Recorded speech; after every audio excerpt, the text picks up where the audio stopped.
3 రోజులుగా నన్ను వెంటాడుతున్నాడు, విసిగిస్తున్నాడు. మా ఇంటికి వచ్చి ఒక రాత్రి గడపండి, మీకేదో అంత భోజనం పెట్టాలని అనుకుంటున్నాను. ఏ దైవ సేవకులు వచ్చినా మా ఇంటికి పిలిపించుకోవటం, భోజనం పెట్టడం మా ఆనవాయితీ, అలవాటు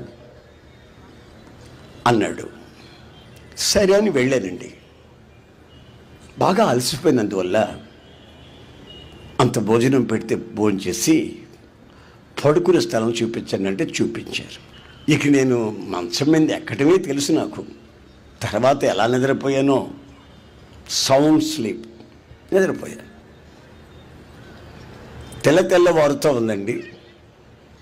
praise lord, praise lord, praise lord అంటూ ఆయన నా దగ్గరికి వచ్చి పలకరించాడు.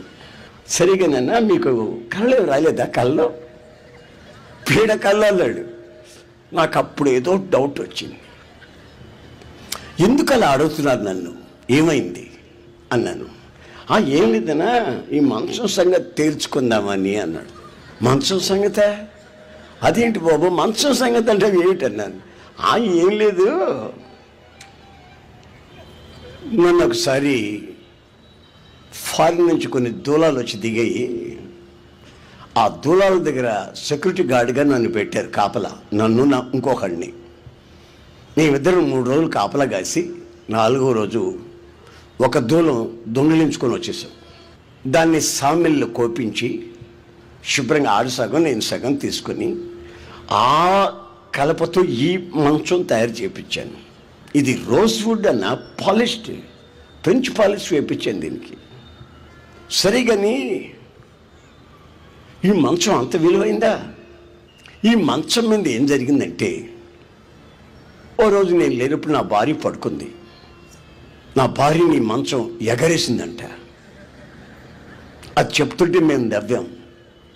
మా పెద్దోడు ఒక రోజు పడుకున్నాడు, వాడిని ఎగరేసిందంటే పట్ట పగలు. వాడి మెడబట్టేసింది, నా భార్యకి నడు విరిగింది.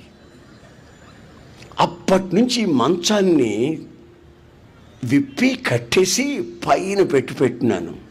ఇప్పుడు మీరు వచ్చారు కదండి, అందుకు దించాను. అంటే నా నడుము నిరగొడదానిక? ఏమిటి నువ్వు చేసిన పని అన్న?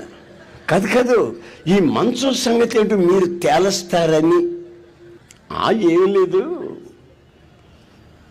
ఈ మంచం తీసి బయట ముందు ఇసురు కొట్టన్నా. అన్నది చాలా కాస్ట్లీ అన్నా.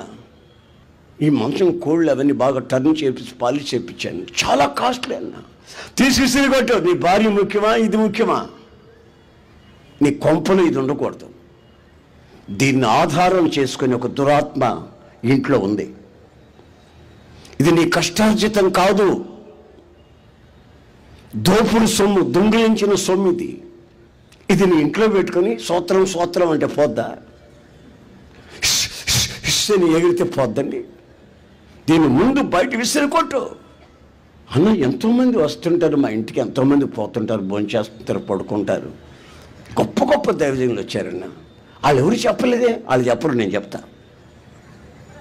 వాళ్ళు చెప్పలేదంటే నేను చెప్తున్నాను కదా, విను. నీ ఆత్మ నాకు ముఖ్యం, నీ భార్య నీకు ముఖ్యం. నీ కుటుంబంలో శాంతి సమాధానం ఉండాలనుకుంటే, నువ్వు సంపాదించిన కష్టార్జితం వడ్డీ వ్యాపారులు తినకుండా ఉండాలి అనుకుంటే, సమాధానంగా అంత ఆహారం తిని ఆ ఆహారం నీ వంట పట్టి నీవు ఆరోగ్యంగా ఉండదలుచుకుంటే మొదలుగా తీసి విసిరికొట్టు. అపవిత్రత నీ ఇంట్లో ఎక్కడ కనిపించకూడదు. నువ్వు మారు మనసు పొందానన్నావు, దేవుణ్ణి నమ్ముకున్నానన్నావు. అంటే దేవుణ్ణి నమ్ముకోకముందో దొంగ పని చేశానన్నావు. అప్పుడు అవన్నీ తీసి విసిరికొట్టు. దురాత్మని నువ్వు పోషిస్తున్నావా నీ ఇంట పెట్టి? అక్రమాలతో చేయి కలుపుతున్నావా?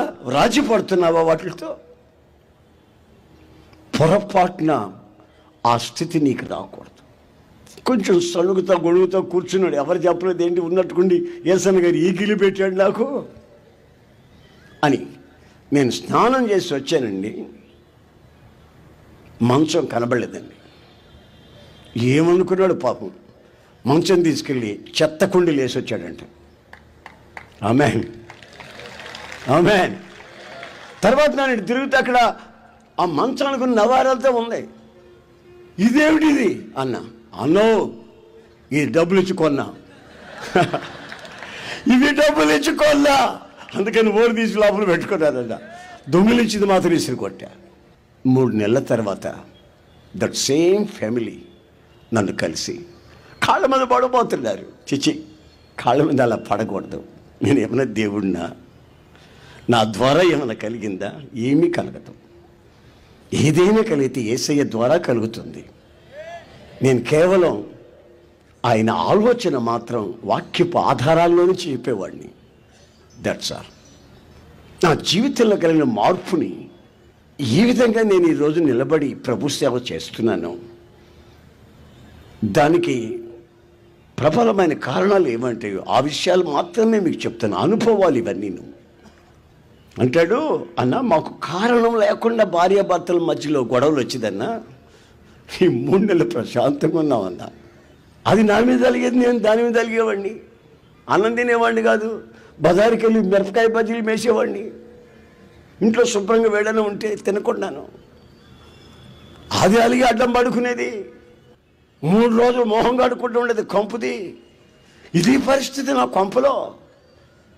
ఎప్పుడైనా బంధువులు వచ్చారనుకోండి, వాళ్ళకంత ఆహారం పెడతామంటే దరిద్రత విలయతాండో మాడింది నా కుటుంబంలో. అన్న ఈ 3 నెలల పాటు క్షేమంగా ఉన్నామన్నా. ఒకరినొకరు అర్థం చేసుకునే అండర్స్టాండింగ్ కలుగుతుందన్న. ఫైనాన్షియల్గాను వ్యక్తిగత జీవితంలోనూ ప్రతిదీ ఒకరొకరు కూర్చుని కౌన్సిలింగ్ చేసి ఆలోచించుకొని కుటుంబాన్ని చక్కగా తీర్చిదిద్దుకోగలుగుతున్నామన్నా. ఎప్పుడు నా టేబుల్ మీద సమృద్ధిగా ఆహారం ఉంటుందన్నా. వీటన్నిటికీ కారణం నా ఇంట్లో ఆ అపవిత్రత తొలగినందువల్ల. ఒక్కసారి మీరు ఆలోచించండి.